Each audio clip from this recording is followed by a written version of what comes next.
Very, very exciting topic. David, I'm going to go ahead and turn it over to you if you're ready to go. Thanks, Nick. Good afternoon, everyone, and welcome. My name is David Suarez. I am very delighted to be your presenter today on the speaker series, Essential of Geodetic Datums. So thanks to Ariza, Texas, and Nick for having me today. It's a great honor to be in your speakers series.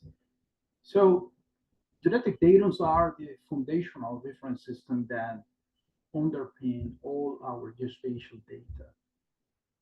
They provide the coordinate for accurately defining locations on the Earth, ensuring consistency, precision across a wide range of applications, from mapping and surveying and GIS and navigation and geophysical application. David, can I Uh, interrupt you 1 second? The volume is just a little bit low. Are you able to adjust that? Sorry.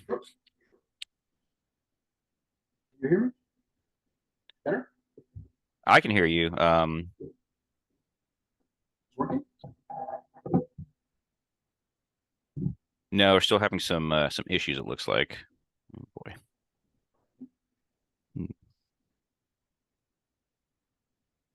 What about now?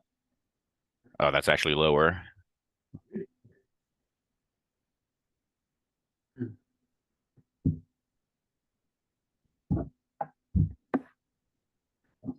Sorry about that.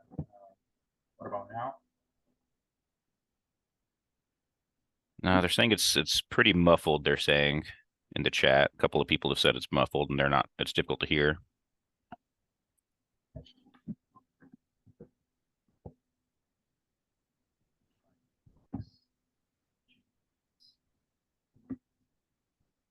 They said it sounds like you might be using the laptop mic instead of the headset mic.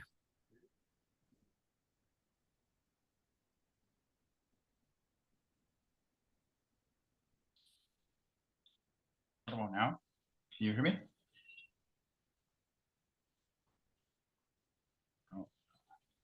I can hear you. They said that's some people are saying that's better. Yes.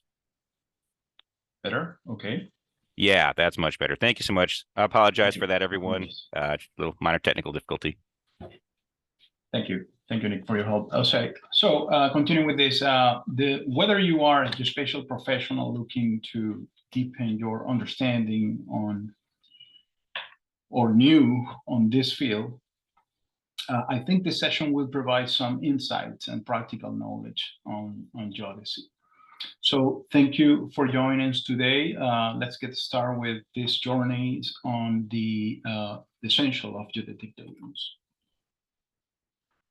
Okay, this is agenda for today. My goal today is to unhide the geodesy underneath the modern geospatial technologies. Not only, I don't want to talk about just the top of the iceberg, so which is normally GPS, coordinates, or geospatial technologies.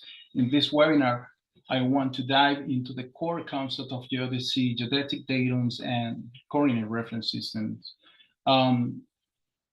We'll try to explore horizontal and vertical datum, their historical evolution in the US context, and their critical role in the Earth science. So we have these 8 topics, and with some conclusions and remarks at the end of the presentation. So let's start with the geodesy definition. Professor Torges say the problem of geodesy is to determine the figure and external gravity field of the Earth. So this definition gives you some idea of the breadth and depth of the science of geodesy. The inclusion of time in these definitions indicates that geodesy is a dynamic science due to the ever-changing nature of the Earth gravity field. So it's not only the let's say the geometric and size of the Earth. We also trying to understand how the gravity fields work, and this is critical for elevations. So in geodesy, we usually have 4 subdivisions. In a high level, geometrical geodesy, physical geodesy, satellite geodesy, and astronomical geodesy. So geometrical geodesy concerned with the precise description of location on the Earth's surface using geometric principles. Primarily involves the creation and utilization of coordinate system to accurately represent position and in a 3-dimensional space. On the other hand, physical geodesy focus on understanding and modeling the Earth gravitational field and this effects on the shape and size of the Earth. So the study of the Earth gravity, the geoid, and the variation over time is important, like I said before, for elevations, heights, and in our topography or Earth surface. Satellite geodesy utilize artificial satellites to measure and monitoring the Earth shapes, gravitational field, and other geophysical properties. So this involves the use of satellite-based technologies such as GPS or GNS, satellite altimetry, satellite gravimetry to collect data for precise position and mapping, and to study the dynamic process of the Earth. So satellite geodesy plays a crucial role in the global navigation, Earth observation, climate studies, and geophysical research. The last one, astronomical geodesy, believe or not, is still using from hundreds of years. So this one is focused on the application of astronomical observation to determine the size, shape, and orientation of the Earth.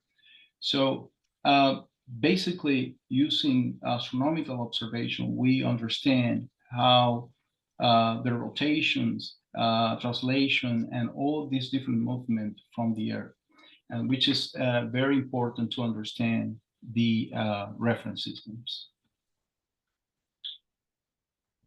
In this slide, I want to show you the geodetic measurement systems, especially in 2 main categories. We have the satellites or spatial technologies. For example, we use several complementary measurement systems to determine the figure size and external gravity field of the Earth. So one of them, the most popular, is the GNS or GPS is one of them.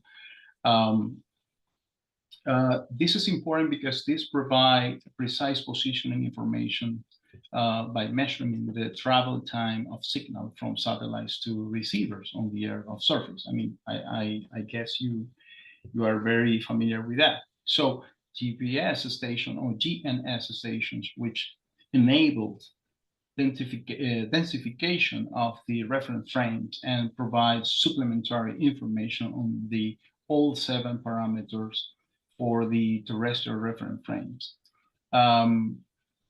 The GNS network or stations also makes a vital contribution to the measurement of the pole motion. Another one is VLBI, or this is very long baseline interferometric. We use radio telescopes in a different location in the Earth to observe distant astronomical sources like quasars or pulsars. And that's allowed to precise the orientation, angles, and scale for the Earth. Another technology is or system is the SLR, or satellite laser ranging. So actually we have both satellite laser ranging and lunar laser ranging. So the ground station use short pulse laser to rest reflectors on the satellites or in the moon surface and measure the time, travel time for this laser to back and forth to provide precise distance measurements based on these lasers.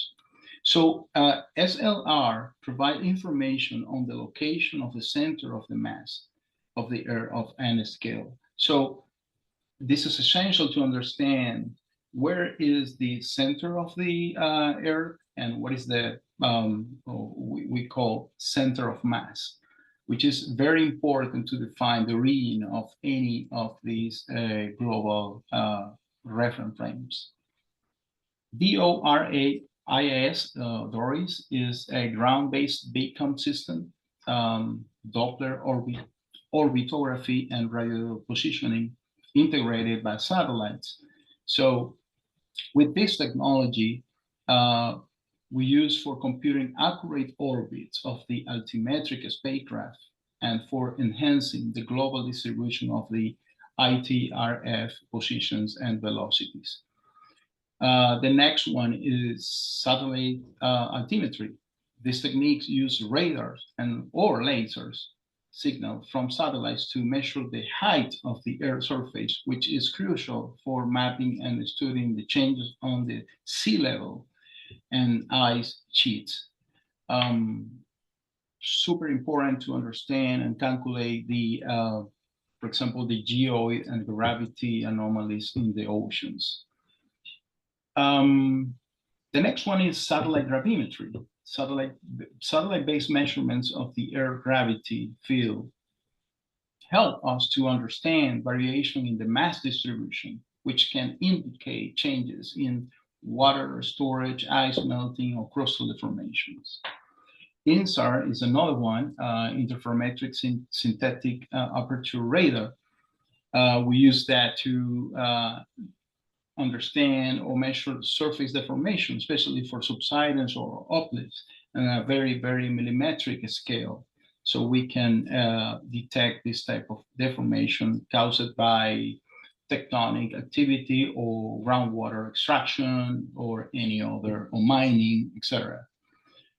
So then we have the second category, more terrestrial surveys or terrestrial measurement systems. We have gravimetry or laser ranging, or the classical geodetic surveys like, you know, leveling, using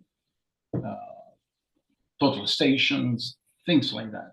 So all of them help us to understand basically the goal of the geodesy, which is understand what is the orientation, how can we measure the size of the Earth, how the Earth moves, all of that.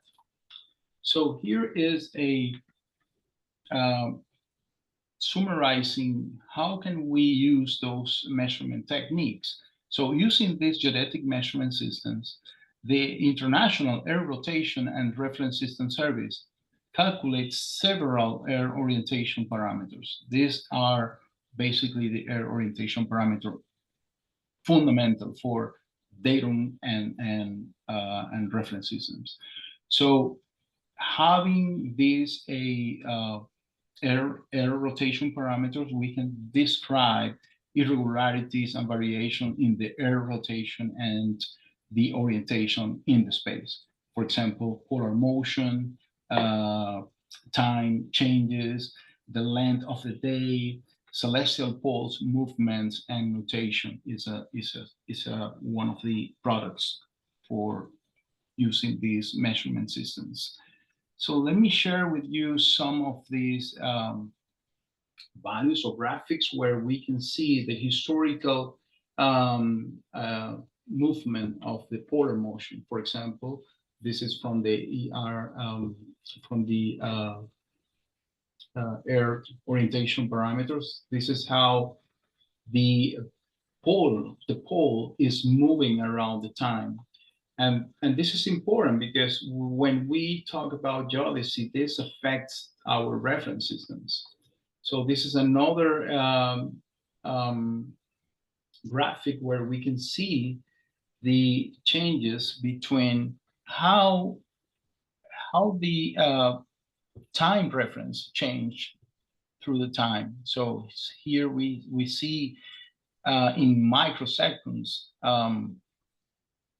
the irregularities under air rotation and speed, for example. This one, we see the length of day. So the day is not just 24 hours, it's more than that. So we see here how that change. Again, we have multiple years tracking that movement and rotations, and that affect, again, all the navigation systems that we use today. Finally, the nutation. So nutation is another movement of the Earth. So, and this is the variations in the last, I think, 50 years. So finally, this is the celestial pole offset. So that's proof or show you the pole is not fixed, is something that always is changing. And just to give you an idea, if we are on top of the pole north, we'll see through the last 100 years how this pole is moving around. And these two graphics is the same, one in 2D, the other one in 3D. But essentially that shows you the pole is moving. And obviously if the pole is moving and the speed of the rotation is different every day, so our reference are dynamic, always changing. And this is why we have to update the geodetic reference every 4, 5, or 10 years, depending on the country. So the geodetic Earth models, which is the primary goal for the geodesy. So we use two ways to represent the figure, the size, and the external gravity field of the Earth. So the first one is geoid. The true shape of the Earth is known as the geoid. And this can now be defined as the equipotential surface that must closely correspond to the mean sea level. So because of the irregularities caused by the local changes in the density, the geoid remains difficult surface to compute across the globe. So geoid today is very important in any GPS application. Probably you will see one of the parameters when we are doing surveys or land surveys, we need to include or select the geoid model to basically transform the GPS elevations or GPS heights into orthometric heights or mean sea level. So geoid is critical for any land surveying today and for any geospatial application where elevations are part of that. For example, remote sensing, if we are using LiDAR or DTMs or DCM, we have to include a geoid model. The ellipsoid is a better approximation of the shape. It's a mathematical model of the Earth. It's an ellipsoid of revolution. Often, sometime, some people call ellipsoid, or can say spheroid is another term for this. So despite the flattening being slight in these ellipsoid models, the computation of the ellipsoids gives significant difference results compared to those spheres. So a sphere and is not the best representation for the Earth surface. So that is why in geodesy, the best fit mathematical model is the ellipsoid of revolution. So here is a graphic description of those Earth models. So for example, in my left is the ellipsoid. So ellipsoid is the primary, let's say the primary parameter for the ellipsoid is the two semi-axes. The A is in the equator, and the this one, and B for the pole in the pole direction, the pole north direction. So in the another thing I want to mention here. So obviously this is the longitude, and the X here is pointing to the Greenwich meridian. So with the here we have the longitude, geodetic longitude or ellipsoidal longitude. We also have the latitude, geodetic latitude, which is, if you see here in the center, these lines are not crossing the center of the ellipsoid. So this is because it's not a spheric, it's ellipsoidal. So, and this is the big difference when we talk about ellipsoidal coordinates or geodetic coordinates versus spheric or geographic coordinates. So two different things. In the right, or in my right, I have the geoid model. You see, it's not, we don't have a perfect geometry for that, and is a very irregular, and basically the behind that, the reason of that is the density of the mass of the Earth and the gravitational field or gravity field on the Earth. So what we try to do is to find the best representation of these two models and in combination. For example, in the center, we see the center of the ellipsoid or spheroid is in the cross here in the center, in this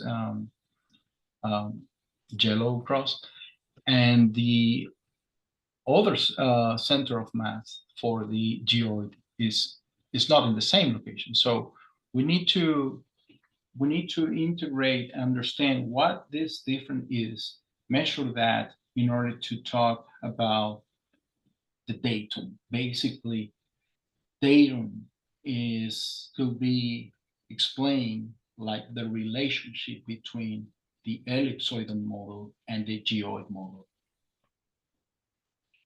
So yes, this is the geodetic datum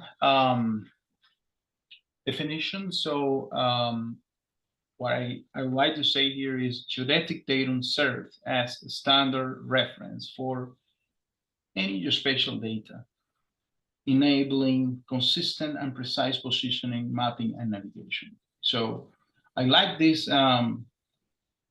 explanation from my friend Roger Lott.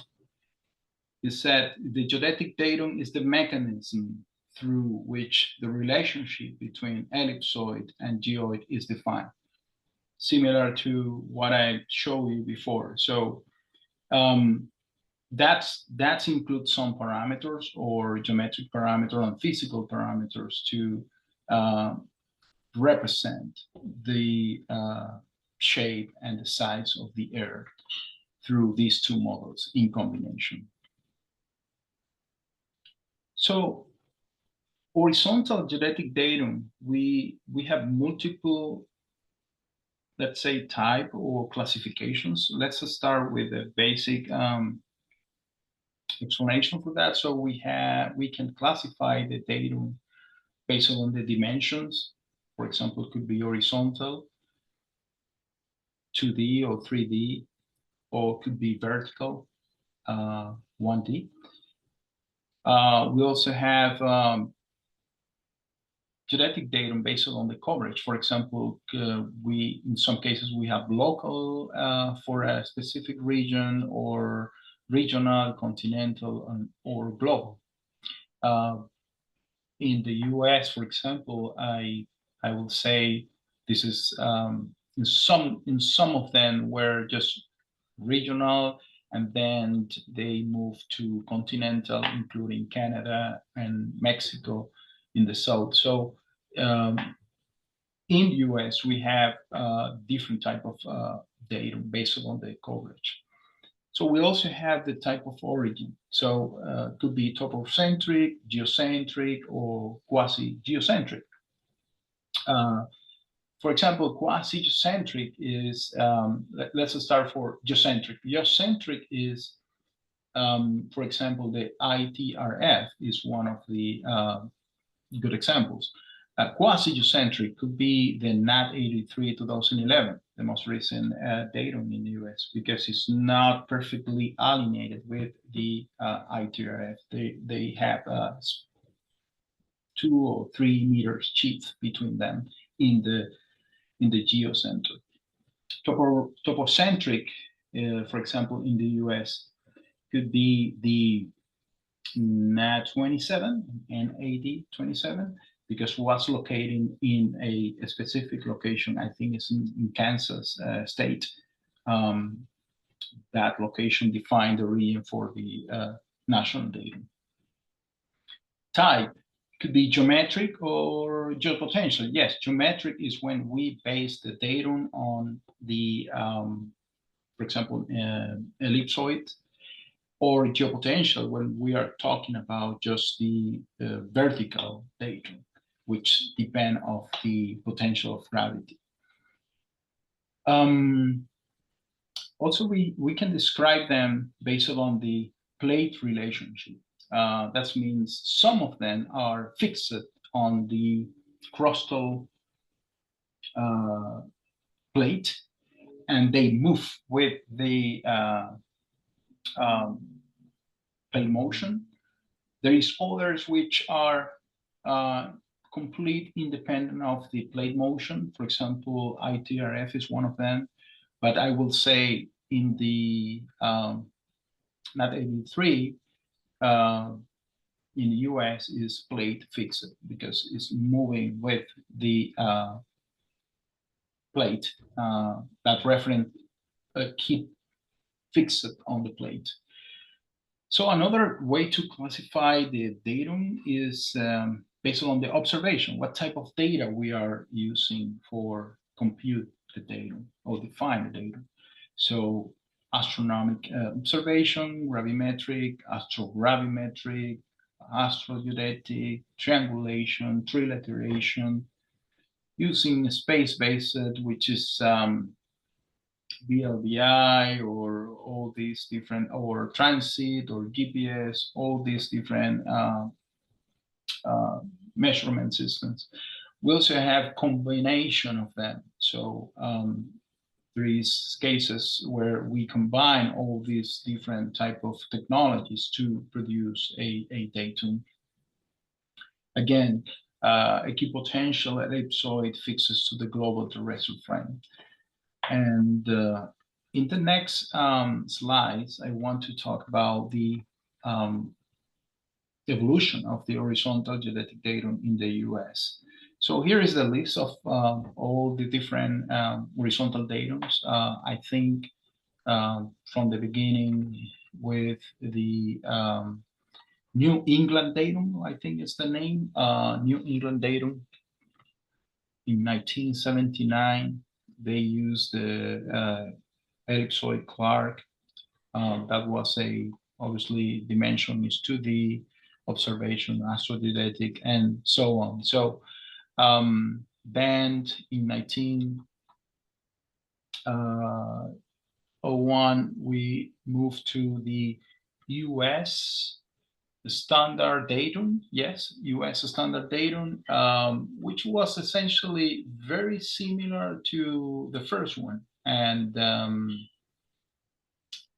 yeah, and in that time was only for US. And then they changed the name to North American datum, 1913, which basically include the geodetic network from Canada and Mexico. So this is the evolution. So I want to highlight the big difference between NAT 27, which was officially released in 1927. And we're still working with data like that, right? So we still have in our databases, and a lot of products are referred to NAT 27. So the accuracy is quite, it's not too good for, it's not enough good for the technology that we use today. It's more or less 10 meters. So, but when we move from NAT 27, which was astrogeodetic datum, into NAT83,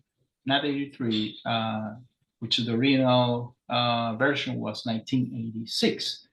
So in that one, again, was a from the observation perspective, was a combination of space technologies, but not GPS. In that time, we don't have GPS ready. Was just transit or Doppler surveys, some of the space technologies, and terrestrial classical data.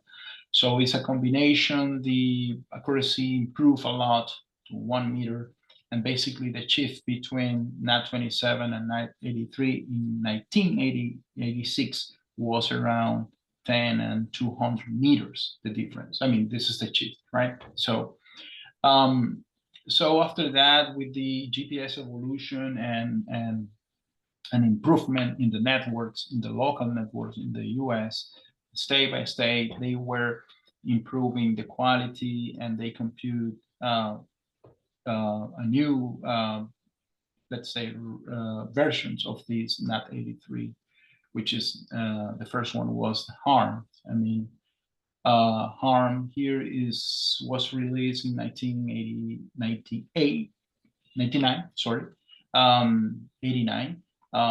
That includes some GPS observation based on the passive network. The accuracy improved a lot, 10 times actually, and we see how the shift start from 10 and 200 meters. In this case, the difference between HARM and 1986 was 1 meter or better. So, and again, then in US, we start installing the course station. I mean, course station is based on the permanent or continuous observation using GPS, and plus all the different data set that we have, the legacy, right? Terrestrial, satellite, all of that. So when we combine all of them, the accuracy was similar, but I still see some shift in them. So at the end, so just to go to the end, today, what we have officially is the NAT83 2011, which is way better than the NAT83 1986. So the problem with that is sometimes it's very common to see people ignore the difference between all of them. People just assume all of them are the same, but they are not the same. And the difference could be 1 meter, 3 meters between them. So it's important to consider that changes. And in the future, in the near future, probably next year, that is the plan. So NGS plans to replace the NAT83 2011 with the new semi-dynamic terrestrial reference frame from North America. One of the objectives of this plan is the rectification of some long-running discrepancy between the orientation of the ITRF in North America and the space-based systems. So the idea is to align the national datum or the continental datum with the ITRF. So we expect to see around 1.5 meter shift between the new one and the current one. So let me show you this graphic from the National Geodetic Survey. So here, if we see in this area in Texas, it's around 1 or 1.3 meters. It's around 3 and 5 feet shift in the future. So, and we need to consider that change. We go to moving to the vertical geodetic datum definition. I will say it's a Vertical datum is a reference surface used to measure and report elevations and depths on the Earth.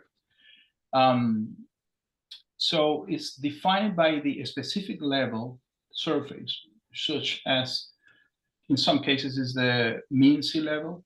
And the mean sea level, we track that using tide gauges and gravimetric and leveling. All of that in combination allow us to define the vertical datum. So vertical datum are essential for mapping, surveying, construction, and various geospatial and engineering applications. So thing is, which is something that we always want to understand, vertical datum works based on the gravity field. They are not connected directly with the ellipsoid or GPS. So GPS provide geometric elevation, but we need to use physical heights, which are related to the geoid model or geoid. So vertical datum, again, describe the relationship of gravity-related heights with the Earth. And this is one of the problems that we have is to we need to work with elevation and position in a separate way. So here is the evolution of the vertical geodetic datum in the US. This is the list, how many. But the important thing is today we have the, let me start from the beginning. In 1929, yes, 1929, the sea level datum, that is the name, sea level datum. And between that, after that, we have the International Great Lakes Datum in 1955. Then we move to the International Great Lakes Datum, which is basically the update for the previous one is 1985. Then from all of that in the, we also have the National Geodetic Vertical Datum of 1929. And then most recently, which is the current one, is the North American Vertical Datum 1988. So in red is the current one, and this is based on gravimetry, leveling, different techniques for cover that. Obviously, is a one dimension, is a vertical datum, and the plan for this one is to in 1 year or 2 years is to change or move into the North American Pacific Geopotential Datum of 2022, which is under production right now. So the estimations of this shift or vertical shift, when we move from the NAT 80 North American Vertical Datum 1988 into this one, which is the new one, will be around, I think in Texas area, will be around 1.5 feet less, actually, is basically negative, the shift. Again, this is coming from the NGS reports. So now let's jump to the coordinate systems. Coordinate systems, I think I would like to describe them in 3 different ways. So we have the or 3 different types: curvilinear, and then can be 2D or 3D, Cartesian, again 2D or 3D, and non-regular, which is more for the vertical systems, gravity related, basically. So in the curvilinears, we have the 3 types, basically 2-dimensional polar. We use that a lot in surveying or photogrammetric, or, I mean, very common to use 2-dimensional polar system. And probably in the remote sensing as well. So another one is the geodetic curvilinear spherical. Spherical, and where we use that, for example, in photogrammetry, or also in the physics, or in gravity measurements, we use the geodetic curvilinear spherical. The third one is, I think it's the most typical, more important for us, is geodetic curvilinear ellipsoidal, lat, long, and height, right? So based on GPS or any other, satellite-based positioning. The another category is the Cartesian, again, 2D or 3D. So we have the two-dimensional Cartesian, X and Y, or we have map projection, very common. I mean, Lambert, UTM, BLM. So all these state plane coordinate systems basically fall in this category, map projection. So we also have geocentric Cartesian, global, super important. Basically, our GPS systems works in that type of coordinate systems, and we have X, Y, and Z for that. And topocentric Cartesian. So this is very typical in engineering projects, or actually surveying, use that as well. And the last one is more non-regular, because we don't have a linear or rectilinear axis for this. It's more surface. That is why we call non-regular. So let me show you the graphic of that, because it will be easier for you to visualize. So here we have the two-dimensional polar. Very common in surveying, when we survey the azimuth or the orientation and distance. Spherical, again, we have to use that for gravity measurements. It's very typical. And also for, in some cases in drilling, we have to use that as well. So there is many different applications where we have to deal with the spherical and coordinates. We also have ellipsoidal geodetics, so latitude, longitude, and height. So this is what we do every day with GPS, for example. Here is the two-dimensional Cartesian system. So one example here is the map projection. So in this one looks like UTM, maybe, yeah. This is one example. Another example of two-dimensional Cartesian is this seismic grids,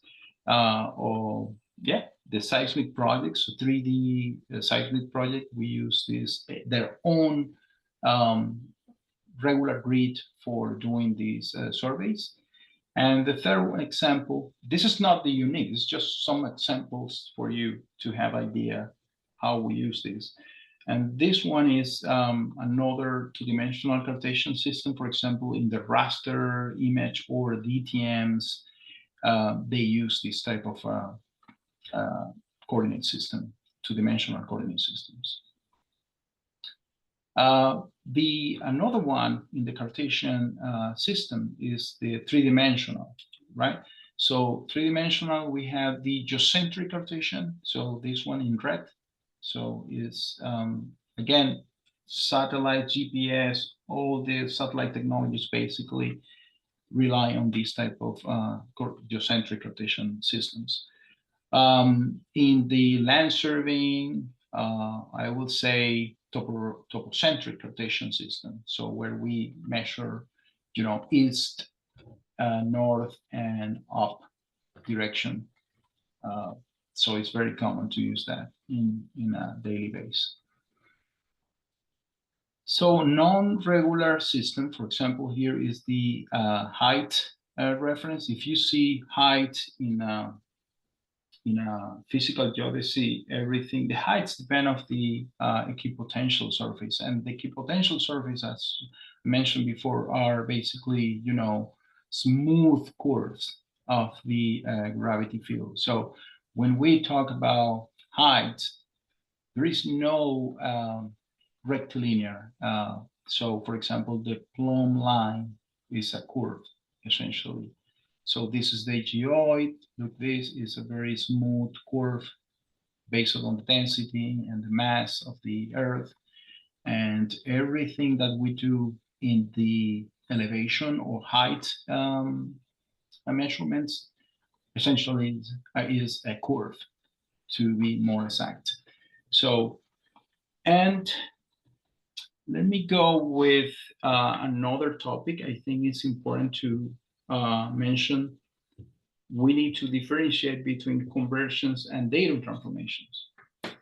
So conversions, coordinate conversion is the mathematical operation used to changing coordinate from one reference system to another based on the same geodetic datum. So that means I can change from a state plane coordinate Texas North to UTM, but keeping the NAT 27 or keeping the NAT 83 datum. So we don't want to change the datum. So we can talk about conversions.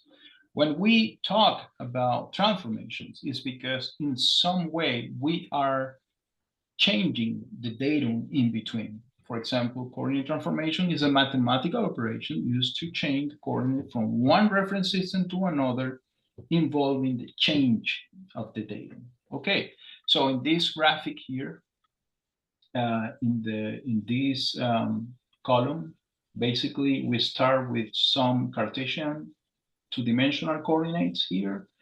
We can convert that into ellipsoidal or curvilinear ellipsoidal here. And from that, we can go to three-dimensional Cartesian. Fine. In all of these, the datum is the same. So in the datum B, we can do the same thing. But essentially, these graphics start here with the source of the CRS source, move conversion into lat long and height, and then conversions to the three-dimensional Cartesian coordinates. From here, basically, we move in a horizontal way, right? So in this graphic, we apply the datum transformation. So we are doing datum transformation from datum A to datum B. And then we continue doing the conversion in this datum B. So until get the final X and Y coordinate in datum B. So just to understand, there is a big difference between these two operations. And I will say is more critical and risky and something that we want to take care very, very deep is when we talk about transformation, we have to be careful because this is not trivial operations. So this is the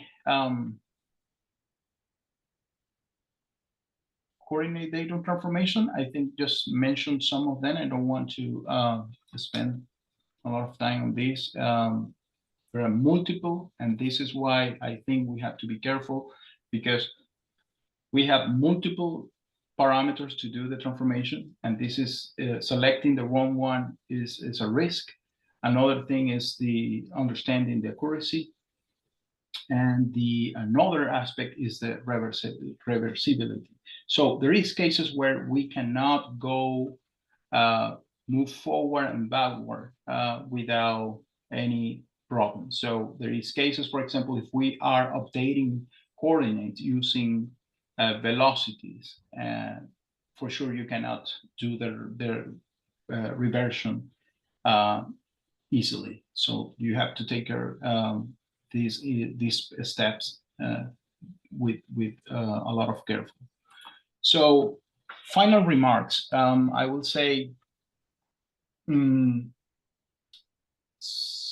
I would like to try some ideas from these authors. So basically summarizing these ideas is these remarks collectively highlight the foundational principles for geodetic accuracy and in the spatial data systems. I mean, fully describing coordinate reference system, referring GIS-based layers to geodetic control, and specifying coordinate datums are very essential practice to ensure the spatial data and practice. Sorry, the spatial data is precise, unambiguous, and fit for the purpose. So all these authors here recommend to be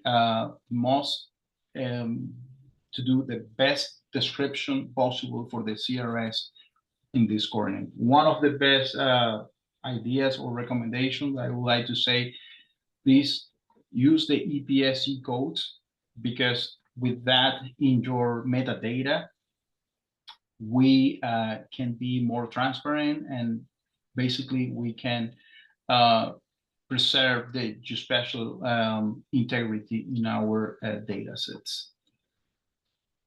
Last thing is this image, basically showing I don't want to show just the top of these geodetic techniques. The idea was to show you what is behind that. So here, all the geodetic infrastructure, the terrestrial reference frames, primary geodetic products, Earth orbiting missions, and geophysical observations help you to enable scientific applications and all the operations that you do day to day in mapping and surveying.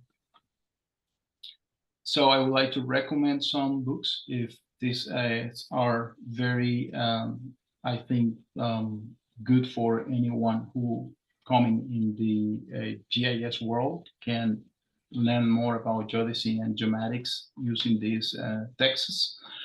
And in order to be updated with the most recent changes in the Datum and CRS changes from the US, I would recommend to use these official sources from the National Geodetic Survey.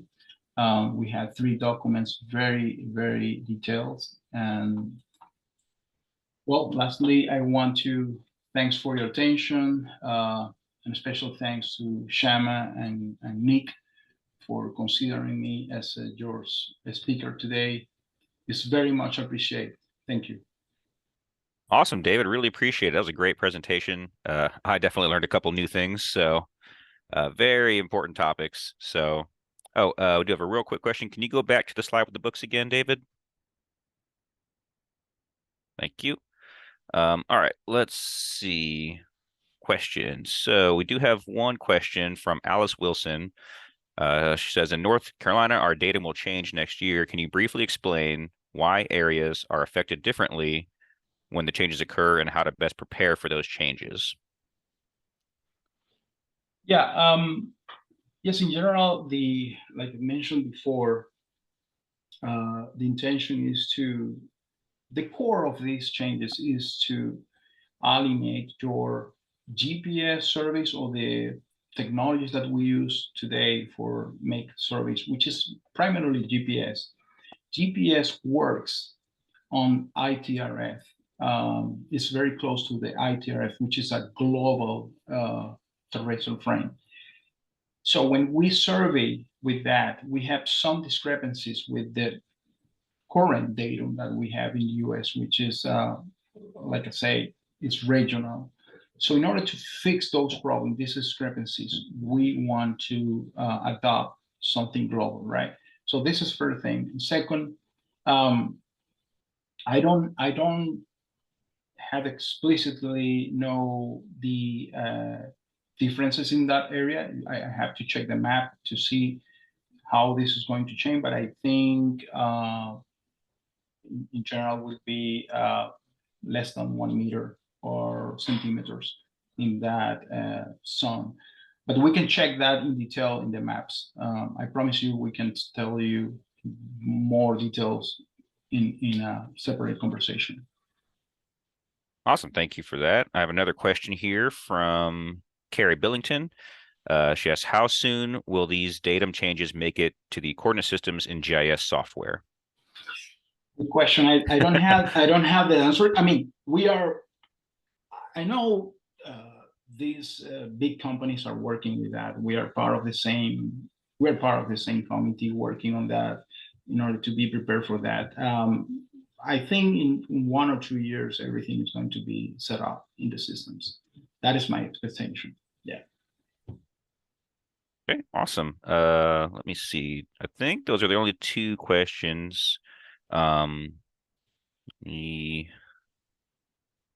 look through here. Yeah, I think that's pretty much it. We're right at 1 o'clock, so that's good timing. We'll go ahead and end the recording now. There we go. Yeah, thank you so much, David. I really appreciate it. And thank you guys all for joining us. Those of you in the Houston and the Woodlands area, be safe. I hear there's some